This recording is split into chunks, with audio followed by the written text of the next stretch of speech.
Oi pessoal, tudo bem? Hoje nós vamos falar de luto.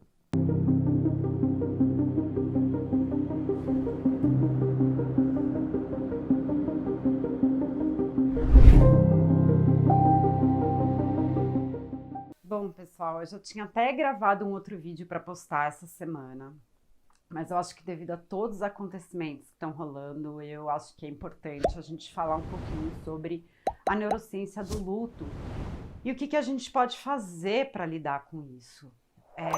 Eu sei que muitas pessoas estão lidando com o luto atualmente. E o luto, eu acho que a primeira coisa importante é que o luto não se refere só a uma pessoa muito próxima a gente, que a gente perde, mas também, às vezes, uma pessoa que a gente nem conhece, ou também algumas circunstâncias. Então, tem muita gente que está vivendo um luto, por exemplo, de ter perdido o trabalho da vida. Tem muita gente que está vivendo uma série de lutos, né? De ter que, perder a casa e ter que voltar a morar com a mãe, por exemplo. Porque a nossa vida, a louca, né?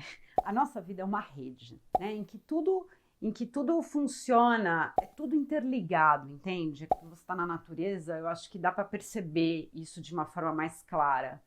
Como uma vida depende da outra e como todas elas têm uma ordem bizarramente complexa e completa, né? Então, o fato de uma morte aqui afeta a vida de um outro ser, não só uma morte, mas uma alimentação ou qualquer coisa que seja. Então, você derruba uma árvore aqui e começa a afetar todo um ecossistema. Na natureza a gente consegue observar isso, mas quando a gente olha pra gente, às vezes a gente não observa a importância disso. A gente tem essa rede onde tudo está interligado, então quando a gente perde uma desses pilares, e às vezes esses pilares não estão diretamente ligados à nossa vida, mas indiretamente, e eu acho que essa pandemia está mostrando isso de uma forma brutal, a gente vive um luto, porque tudo aquilo que foi construído, toda aquela rede que é interdependente, ela é quebrada. Então, seja, sei lá, o cara que te emprega,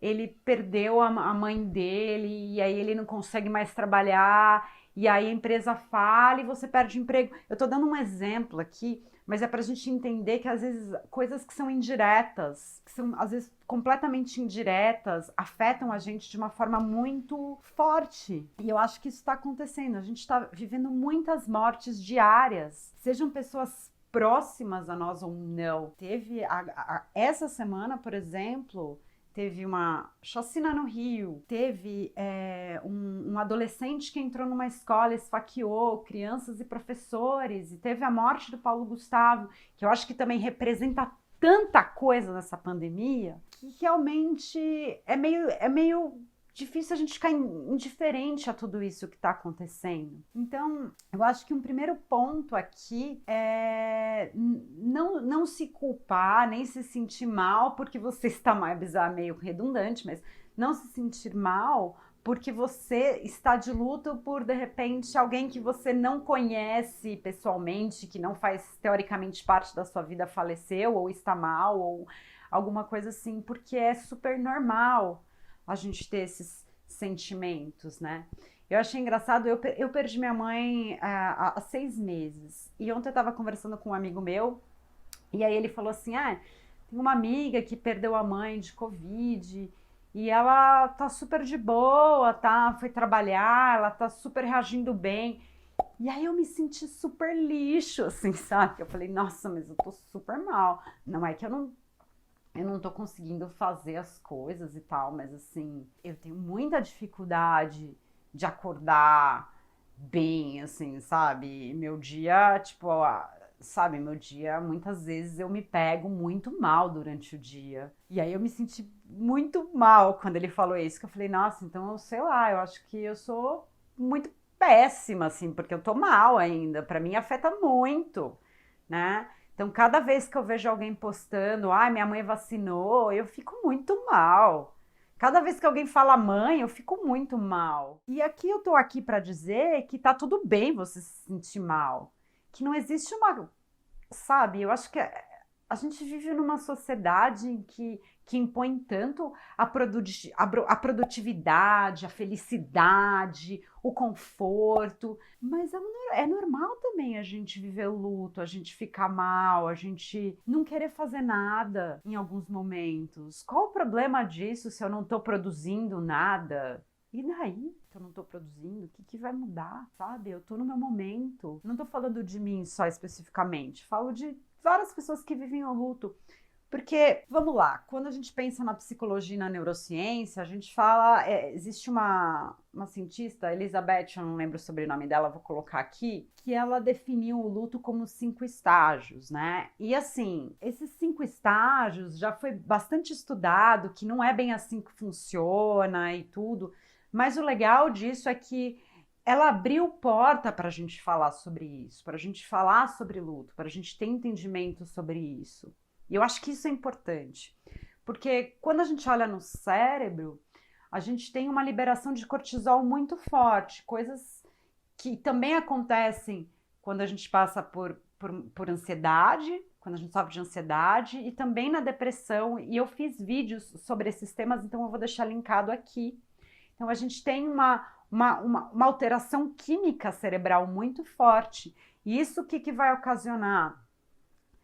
Insônia ou querer dormir demais, apatia às coisas, raiva, tristeza. E assim, o que eu quero explicar aqui é que não existe... um momento eu vou estar mais triste, depois eu vou estar com mais raiva e depois eu vou aceitar. Não tem isso. É tudo, e tudo é o tempo inteiro e ao mesmo tempo não é. Então, claro que quando você está mais recente, quando a morte é mais recente, o peso é maior, porque você está liberando mais cortisol, você tá ali com a amígdala também sendo alterada e o hipocampo. Então, a gente está falando o emocional e memória ali também estão sendo bem alterados. Então, é óbvio que quanto mais recente for a morte do ente querido ou a perda, que vamos falar de perdas de qualquer área, né? Aquilo vai estar mais latente. E com o passar do tempo, minimiza essa latência da dor. Mas ela não passa, entende? Ela minimiza, você meio que se adapta a essa dor, e não é que eu vou ficar remoendo a dor o tempo inteiro, mas ela volta de tempos em tempos. Eu perdi meu pai, por exemplo, há 20 anos e hoje ainda tenho momentos. E é normal e tá tudo bem. Eu acho que é importante, e essa é uma dica que eu vou dar aqui, que a gente viva esses momentos, a gente não... Porque muitas vezes a pessoa ela tenta lutar contra esses sentimentos, ela quer evitar viver, porque dói demais, obviamente, é normal. E aí ela busca distração, né? Então, sei lá, vai viajar, se joga no trabalho, vai fazer alguma coisa. E isso tá bem também fazer. Mas aquilo tem que ser olhado em algum momento, porque senão aquilo vai voltar. E essa perda, ela se refere tanto a uma perda, sei lá, num divórcio, que é pesado, uma perda de um trabalho, né? Eu falei um pouco sobre isso no meu vídeo de resiliência, eu também vou deixar linkado aqui, porque eu acho que é bem legal vocês darem uma olhada nesse vídeo, tá bem linkado os assuntos. Mas é normal, a gente tem que olhar para aquilo também, para a gente aprender a lidar com isso. As perdas fazem parte, né? E como a gente está num momento que isso é muito forte, a gente precisa olhar para isso. O que os estudos demonstram de algumas coisas que a gente pode fazer, terapia comportamental, eu vou indicar terapia comportamental, a louca. Porque num luto, principalmente, ela vai direcionar exatamente para um problema, né? Algumas outras terapias, não estou dizendo que elas são boas ou ruins, não estou esse aqui não é um vídeo sobre isso, mas a terapia comportamental, ela geralmente trabalha algo que eu quero resolver agora. Mas vocês entenderam o que eu quis dizer, algo que eu quero resolver minha insônia, por exemplo. Aí você vai lá e faz a terapia comportamental, e ela tem resultados muito bons. Então, uma das coisas é terapia. Outra Outra coisa é fazer exercício aeróbico, porque você vai trabalhar essa química que está desequilibrada no seu cérebro. Então, você vai estar liberando mais hormônios de prazer, neurotransmissores de prazer. Então, para quebrar essa bomba de cortisol que está aí no teu cérebro. Então, é necessário. A gente, vai bater de frente. Então, pode ser desde uma caminhada, sabe, a corrida, a nadar, enfim, qualquer exercício aeróbico, tá? Vamos deixar claro, exercício aeróbico ajuda muito. E uma outra dica é falar sobre isso com amigos, com conhecidos. Isso ajuda muito falar, sabe? Então, grupos de apoio também, né? Que às vezes você fala, putz, de novo, eu vou ficar falando pro meu amigo aquilo que eu já, sabe, né? Aquela coisa, eu pareço aqueles discos em loop, né? Tipo assim, eu virei um loop, disco riscado, que eu tô sempre falando a mesma coisa. Então, procura um grupo de apoio, às vezes no Facebook mesmo, pode ter vários, ou um grupo de terapia, alguma coisa assim. Então, essas são 3 coisas que você pode fazer que vão te ajudar nesse processo. Mas eu acho importante entender que é um processo e ele não é linear, ele não é um processo linear. O luto não é um processo linear, ok?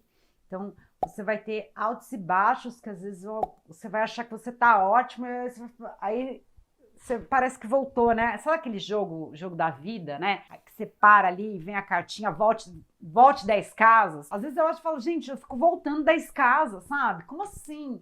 Mas é isso. Porque não é linear, não é uma coisa, primeiro eu vou ficar mal, depois eu vou ficar assim, depois eu vou ficar... Não, não é. Então, isso vai se misturar durante um tempo. Alguns estudos referem que, assim, que o tempo, eu sei que vocês sempre querem saber de tempo, né? As pessoas sempre querem saber. Mas o tempo, mais ou menos, é 1 ano de um luto, mínimo. Mas não tem regra.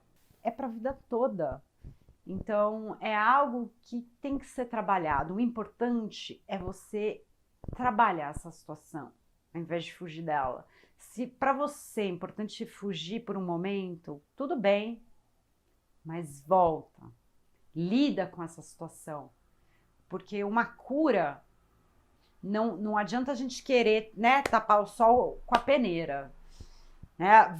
Aquilo vai funcionar por um tempo, mas vai voltar. Então aquilo precisa ser direcionado, ele precisa ser olhado. Então essa é a minha dica para vocês. Entender que é um processo, que tá tudo bem, procurar ajuda, se alguém quiser conversar comigo, eu vou deixar meu e-mail aqui embaixo, tentar fazer algum exercício, respeitar o seu tempo, que eu acho que é o mais importante de tudo. Se alguém vier e falar, mas como assim você ainda tá mal? Meu, foda-se, cada um tem seu tempo, cada um sabe de si. Então acho que é isso, pessoal, espero que esse vídeo ajude vocês, ou algum familiar de vocês. Se quiser, comenta aqui abaixo como você lidou ou lida com perdas, não só luto. Luto é uma perda. E é isso. Espero que vocês tenham gostado. Dá um like, compartilhe o vídeo e até a próxima. Beijo, tchau!